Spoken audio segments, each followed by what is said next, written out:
Welcome back, guys. Another episode of Brainstorm Buddies. I'm here with Melissa LaTorra. She's actually away at her house, so we don't have the weird side-by-side screen like we normally do. How are you doing, Melissa? Not bad. Pretty well. Good. How about you? Not bad. Today is this set review. Actually, it is the early access streamer event for Dominaria. So we decided that we wanted today's episode to just be a little bit of a Q&A with Melissa. I'm going to ask some questions, and we're going to talk about the new set. But first, for those of you guys who are first time here, this is a charity podcast where all of your donations and all of your ad revenue goes directly to a different charity each month. We went ahead and chose the National Abortion Federation for this month, and next month you guys will get to vote on a charity of your choice. So go ahead and leave us a comment down below and let us know what charity you would like us to support next. Okay, Melissa, first question, the easiest one, right over the plate. Were you on the set design team for Dominaria? I was not actually. Okay, so was this when you were already transitioned into casual play? No, so at this time, this was a little over a year ago, I would guess. I was working on competitive play design, so we work on format health, competitive balance for standard and limited. So that means I worked on every premiere set, but I'm not always on every set team. So during this time, I was working on Brothers War. We also work on a lot of sets side by side. So like while the Dominaria United team is working on their set design, the sets before and after maybe as well. So yeah, pretty chaotic. There's a lot going on at the same time, like a lot of sets are like in flight. Yeah, that makes a lot of sense that you guys would have those broken down teams. Now, I know even if you guys have broken down teams, correct me if I'm wrong, but you guys do sort of cross playtest a fair amount. So once a team is sort of working on a batch and have like a good breakdown of what they want the format to look like, you guys come in and playtest with them. Is that correct? Sort of. It's a little bit more complicated than that. So like the set team does their thing, and then when the set team wraps up, competitive play design will come in and just playtest the standard format. So is that like that mostly answers it. Yeah, so what kind of things were you feeling when you were playtesting this set, whether that's for standard or for limited, looking sort of, if you can remember that far back? Yes, so is the question like what decks do I like? What were some of my favorite cards? That kind of thing? Yeah, or how did you feel the format was? Like a little fast, a little slow? Did you like it? Yeah, sure. Okay, so let's see. So the sets are either like heavy on synergy or like heavy on like power or card quality. And I think Dominaria United is more heavier on the power and card quality side than like the synergy. So like you have a set like Neo, which is like my black-red deck is all about artifacts and my blue-white deck is vehicles, like very like distinct color pairs. So, when you open your blue-white card, you know what kind of deck you're going to draft, right?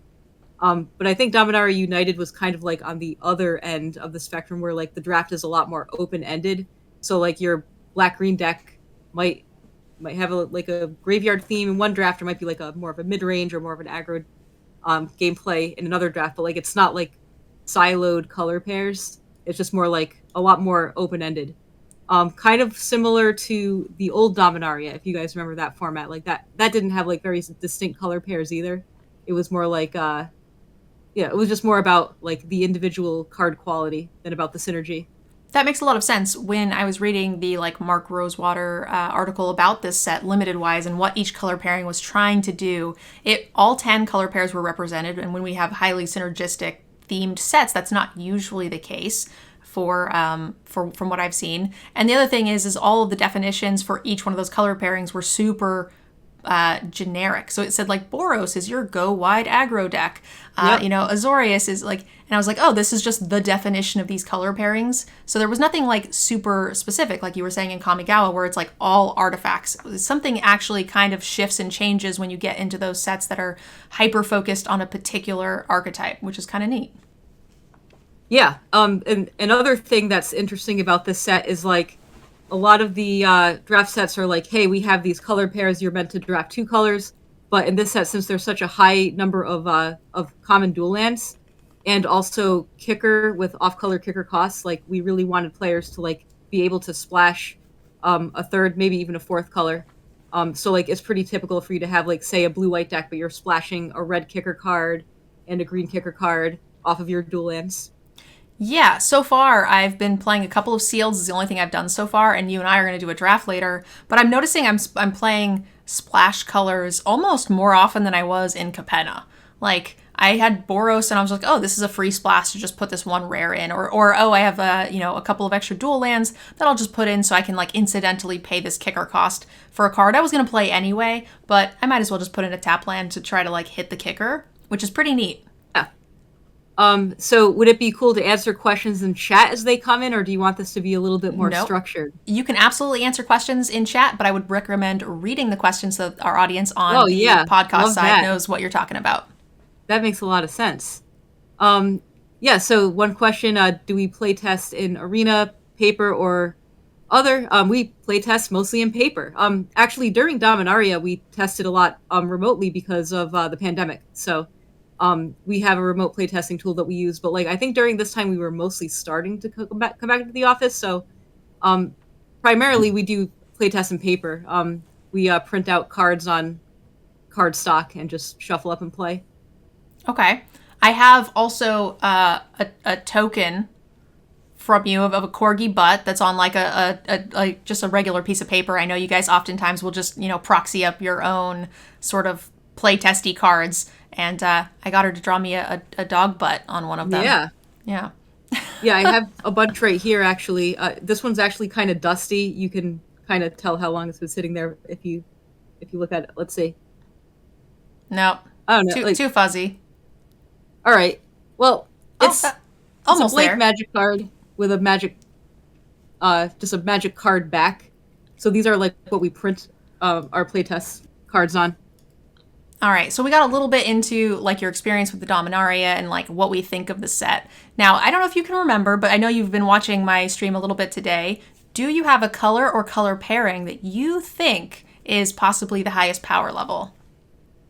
I think if I did feel that there was a color pair that was the highest power level, we messed up because our goal is for limited to be balanced, right? Mm-hmm. So like at the end of the day, we shouldn't know what's the strongest or what's the weakest color. Like they should all be of a similar power level.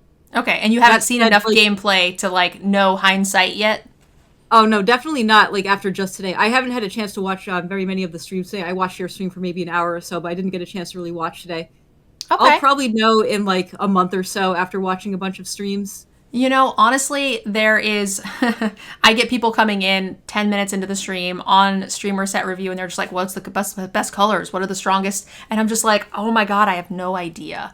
And another thing that I'm actually kind of struggling with a little bit, I'll share with you guys. I was actually brought on to do one of the draft introduction videos for the Wizards of the Coast set this time. So every time Wizards releases a new set, they bring a bunch of content creators on to produce little segmented videos. One is like going over the archetypes. One is like a draft walkthrough. One is, a standard deck list top 10 kind of thing. And they just bring in a bunch of creators to make a YouTube playlist to just go over the whole set. So I was brought in to do the draft walkthrough, and they were like, yeah, we need it by like the 3rd, and you can use the streamer event to record. And I was like, oh, that's awesome. I was like, how can I walk someone through what they should be drafting if I don't know what to draft yet?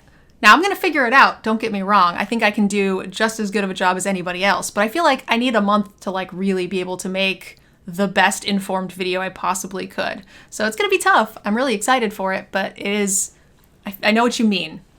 All right, I'm going to answer a few questions in the chat. Like, they're really coming in, so I'm kind of not keeping up. But why did we only get 6 of the rare pain lands? So usually we do like 5 in one set and 5 of another set, right? Mm-hmm. But that sometimes messes up with standard balance, right? So like we kind of pick and choose carefully of like what color pairs need the lands sooner than the others. And we had the 5 kind of locked in.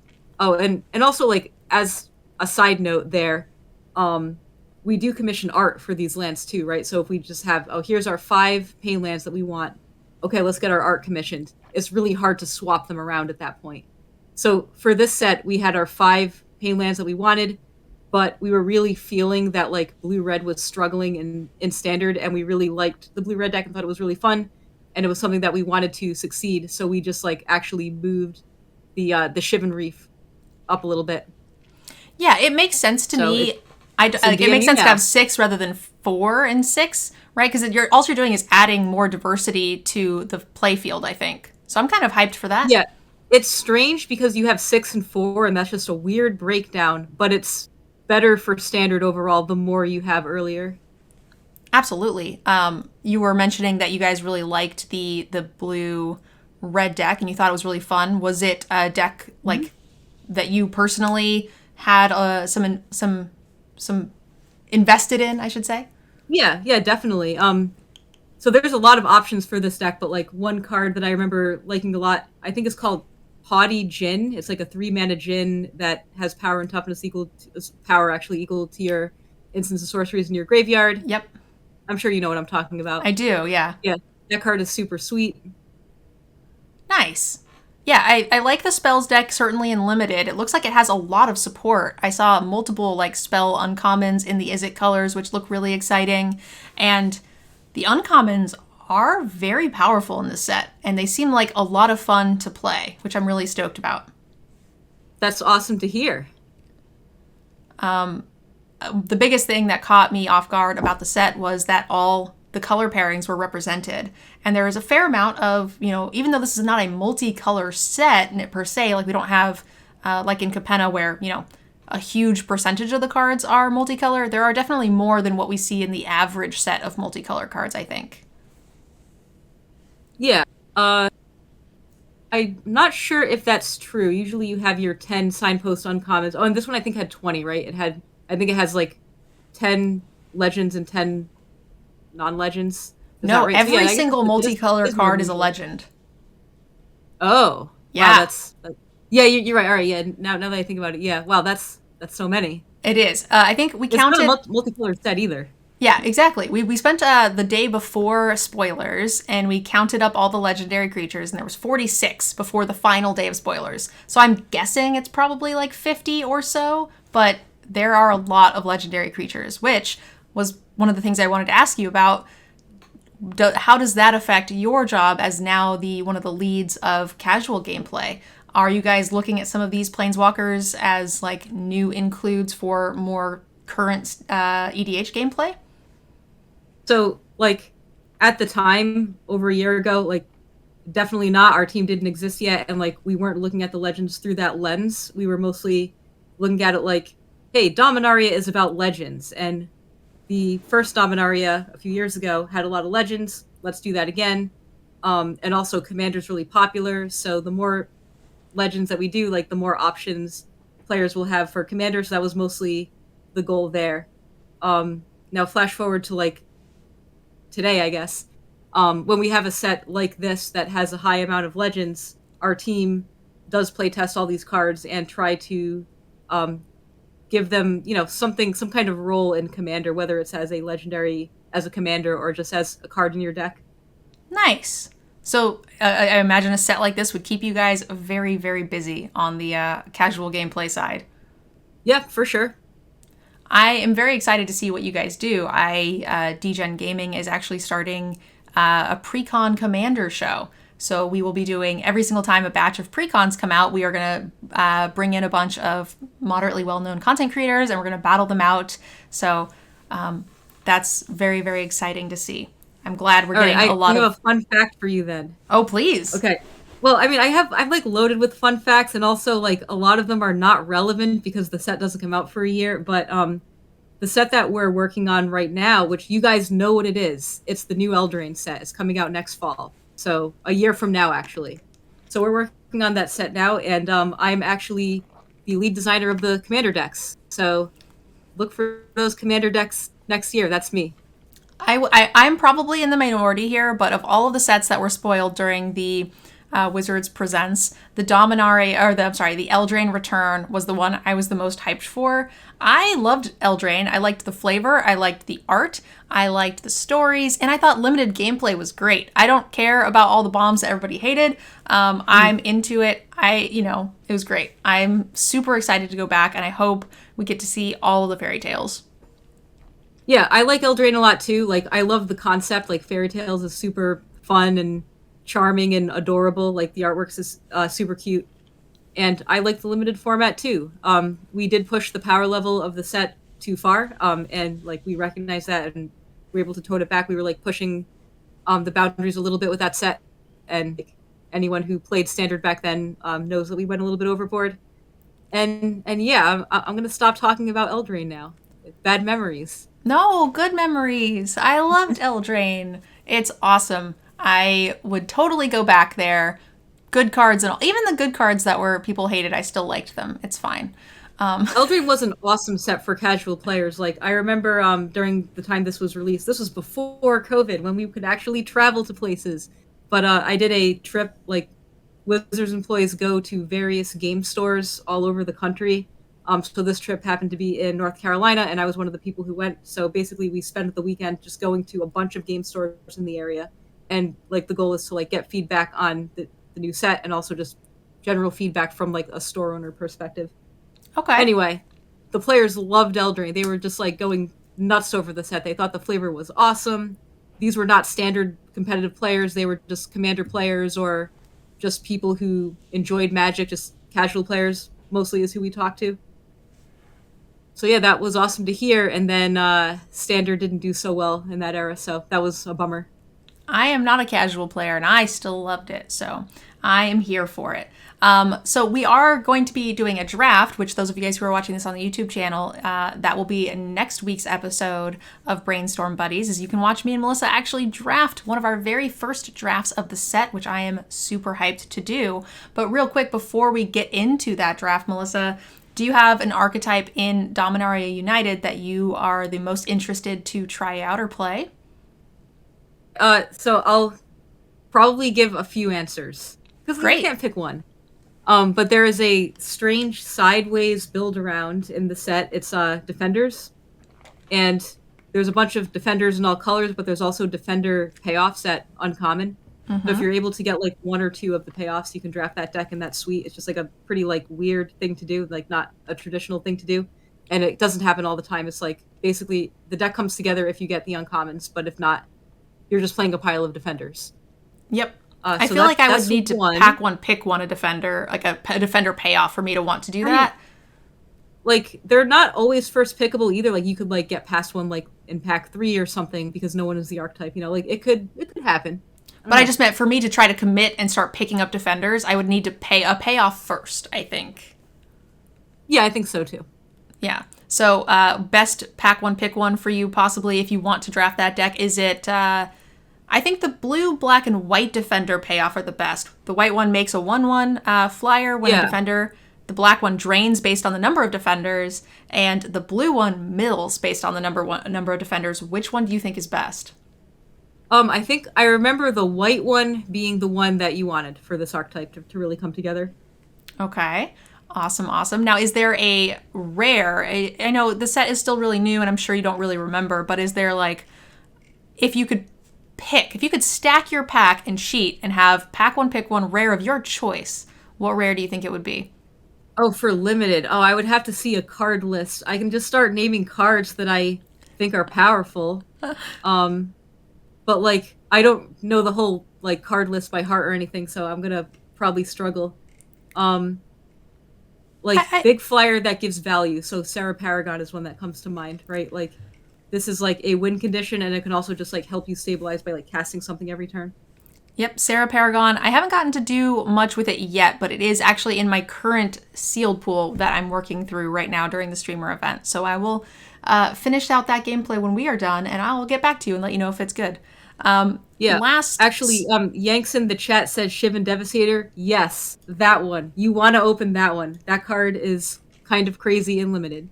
That's the big red mythic dragon, if I'm not mistaken, right? It's the Dragon X spell. So the Dragon X spell, I'll just read it for those of you guys who are on the YouTube channel here. Shivan Devastator, oh boy. Yeah, X in red for a Dragon Hydra with flying and haste. And it, when it enters the battlefield with X counters on it, X +1/+1 counters on it for whatever X was. So it scales insanely well. You can cast it for 3 and it's a Windrake with haste. You can cast it for 10 and you're just going to like 9 your opponent out of nowhere. Yeah, that thing is a beast. Sorry that I missed a lot of questions in the chat. I was really planning on answering them, but like I don't know. We just kept talking about other stuff. But I can go back and answer a few while you're setting up the draft. Oh, that's totally fine. We're going to keep drafting, and you can do Q&As throughout that as well. All right. My favorite uncommon, I think, is the Tura Sky Knight. It is the 3/3 bird that whenever you cast an instant or sorcery makes another token. I think that card is really, really sweet. Sure. Yep. Overall, I'm just really happy with this set, and I can't wait to like jump in and get a bunch of play. I'm very glad to be back into a premiere set in a set that I really enjoyed the first time around.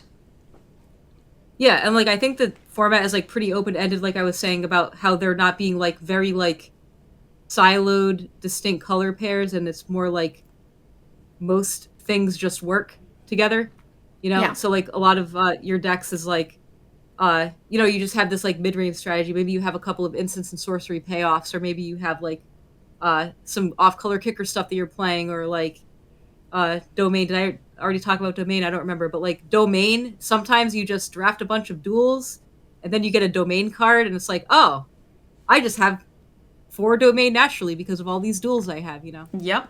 And that kind of thing is cool. I did have one question about the kicker. So in the last Dominaria, we had some bigger kicker spells, including like the black rare that made like a bajillion zombies and like some pretty heavy stuff. I remember sitting with cards in my hand in the last Dominaria hoping to get to kick them for some semi-astronomical amount. But in this set, it seems like all of the kickers are kind of incidental. They're small cost. They are they kind of put you into a second color or a splash, but oftentimes the card is good on its own, even if you don't cast the kicker spell, and everything seems to be much lower to the ground. I know this was not your particular team that you were on at the time, but do you know anything about the direction of kicker spells and why smaller kickers were chosen over larger ones in this set? A little bit. I mean, I don't want to like speak for everybody, but this is what I believe is true. I think it was a goal for kicker spells to be strong plays without kicker as well. So like good on curve and good in the late game. And also with so many off-color kicker cards, I think like most of the cards, if not all of the kicker cards, are off-color. Mm-hmm. It was also a goal for like if you are like white, like say you're blue-white and you open a white card with a red kicker, you don't feel like, oh man, this sucks. I can't play this card because I'm not red. Like you should want to be able to play this card even if you can't kick it. So that was the goal.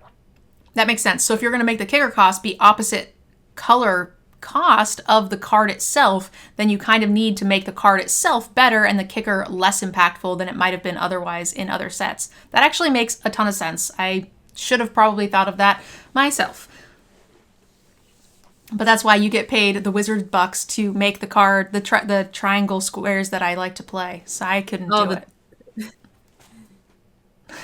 The triangle squares, yep. Rectangle squares, whatever. Yeah. You know what I meant. Okay. I knew what you meant, yeah. I misspeak all the time. That's something that I would say. So we are going to pack one, pick one, some sort of defender payoff. I would like to do, I kind of did a Borosy thing.